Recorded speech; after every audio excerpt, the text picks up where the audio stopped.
Good morning to all. Today we discuss about the topic applications to electrostatic and wave equations. So we first consider Maxwell's fundamental equations. Maxwell's fundamental equations.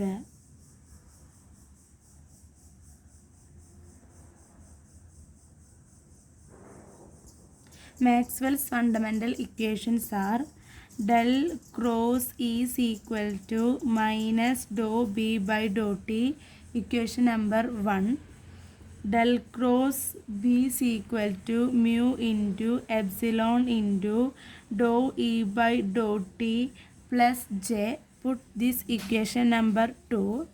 Then del dot E is equal to rho by epsilon, equation number 3. Del dot B is equal to 0, equation number 4. These are the Maxwell's fundamental equations. We also know that current density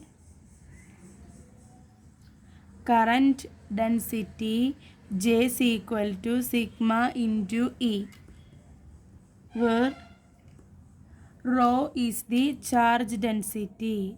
Charge density, sigma is the electric conductivity.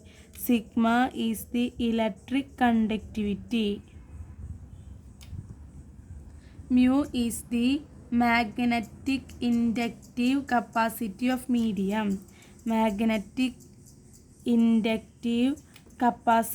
of medium. Mu, where epsilon is the electric inductive capacity of medium. Then we discuss about electrostatic and magnetostatic. In such case, when the field vectors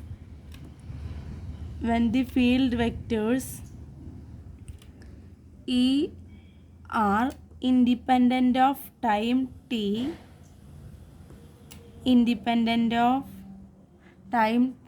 and in a region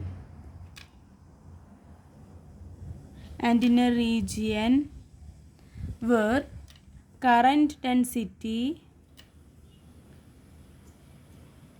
J is equal to 0, we see that all the terms involving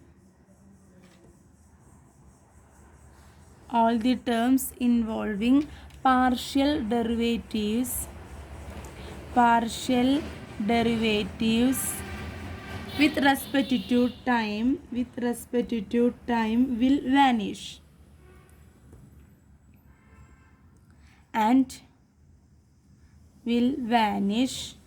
and electric and magnetic field vectors becomes independent of time t. Then Maxwell's equations reduce to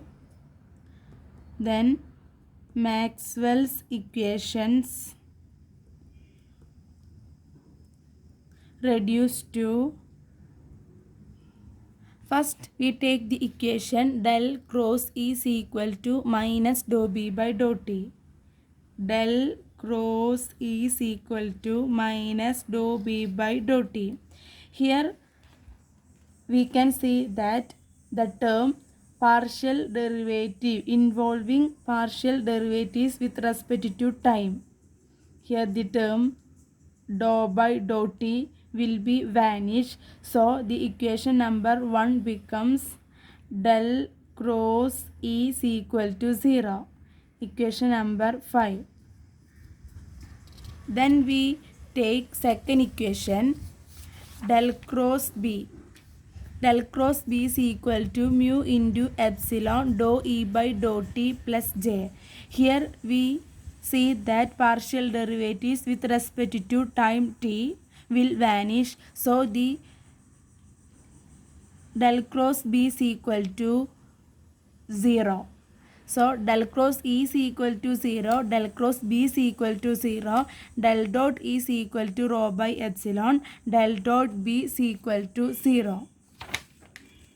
Then equation number 5 indicates that equation number 5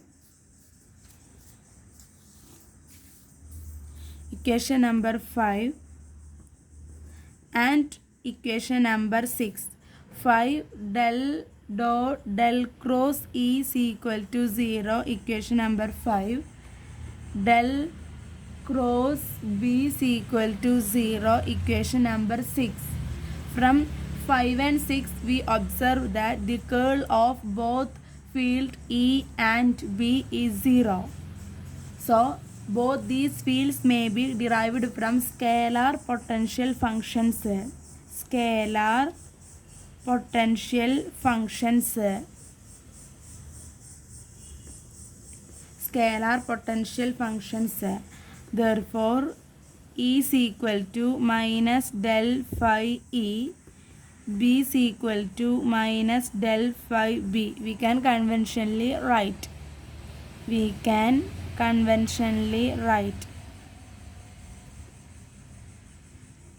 Scalar potential functions of E and B are E is equal to minus del phi E, B is equal to minus del phi B. Then equation number 7, equation number 8, where phi E and phi B are the electric and magnetic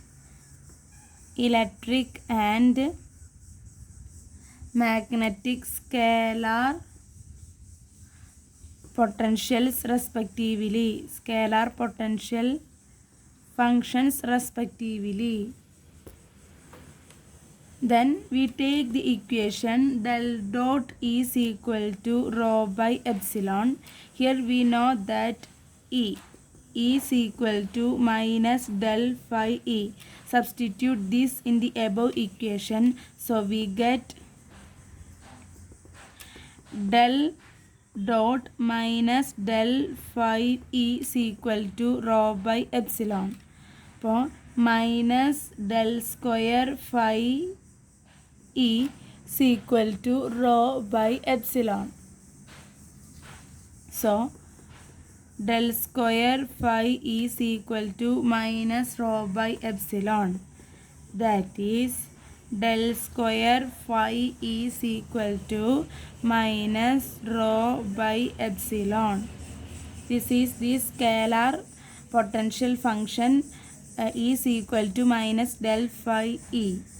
Del phi E is the scalar potential function of E, and del phi B is the scalar electric potential of magnetic field function B.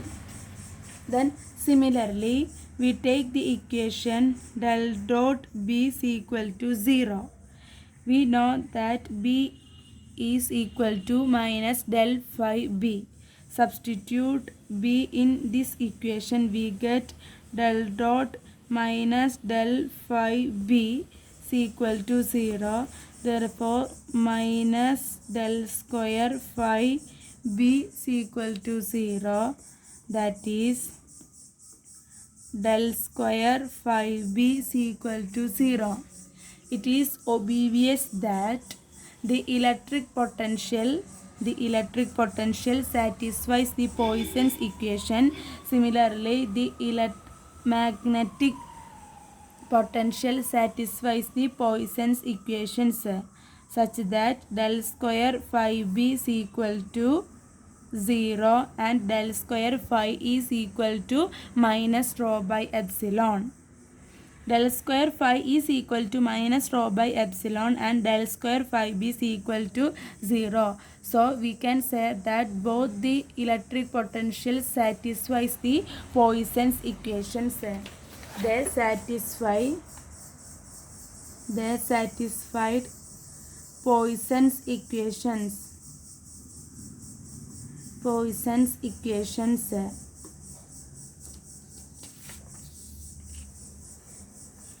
when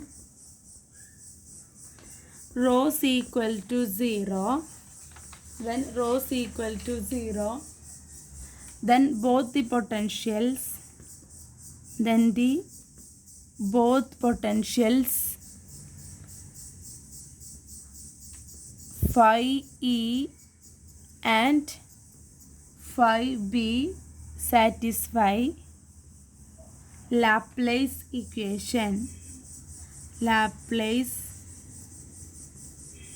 equation. So this is the applications to electrostatics. Thank you.